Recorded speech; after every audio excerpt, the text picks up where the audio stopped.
So, hi guys! So, ngayon nga, diba, naalala nyo ba yung naglinis ako dito? Ngayon naman, naligo na kami dito. Tapos, syempre, mag-iihaw na kami dito ng isda. Ayan, isda. Tapos ako magpapaypay. Ang hirap kayo namin inano yan, guys. Inapo yan. Ayan, nagpatulong pa kami.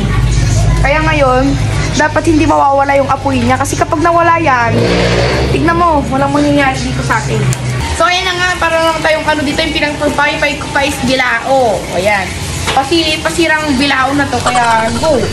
Okay, wala na kaming maarap na paypay, decision ka ba? First time ko Sorry, walang first time.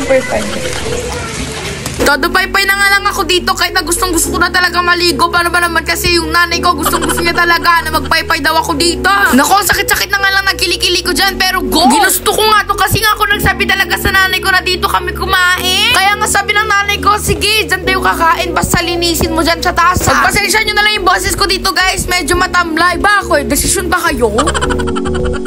Doble-doble na lang ginagawa ko dito, guys. Nagpabaliktad na nga ako, nagpapaypay pa ako. Sabi, nagigigil nga talaga ako dito sa boses ko. Paano ba naman kasi isang araw hindi ako nakapag-voice over. Go! Hindi ko nga ba talaga alam kung ano bang ginagawa ko dito. Kung nagluluto ba talaga ako, naliligo. Ito naman kapatid ko dito, nag-e-enjoy na sa swimming bath siya. Pagkatapos ko siyang gawa ng swimming pool dyan sa batya, hindi niya na ako papansinin. Ay grabe, walang putang na loob. Tsareng, kahit naman ako nung bata nagpapasikaso rin naman ako. Wala na nga akong magawa dito sa part na to, kundi paypay lang ng paypay.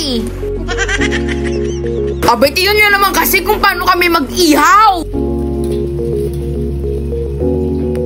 Sobrang sayang nga pala mag-ihaw dito. Paano naman kasi sobrang hangin, sobrang nakaka-relax, refreshing pa, tas yung view. Akong bubulos dyan. Kung gusto ko maligo, maliligo ako. Sama mo pa na napakagandang view dito sa labas ng palit. Ganito ito. Nasa heaven na kasi ako. Ayokong galawin mamaya may butik.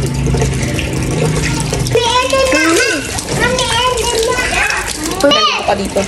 Ingay mo ah! Tapos ayan na, kapag mukha ka ng espasol, maligo ka na pala. Ano gagawin mo?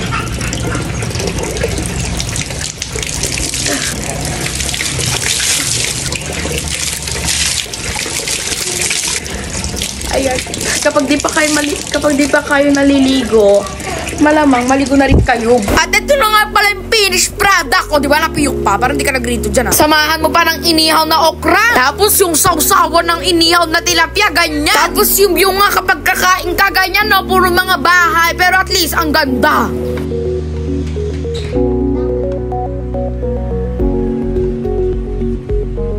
Etong kapatid ko, nag-i-imagine ata.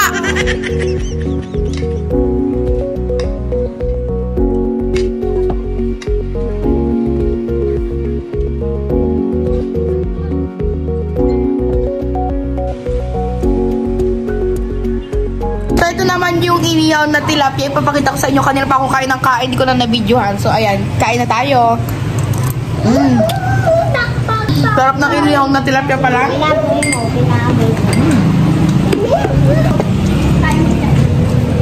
Nasty.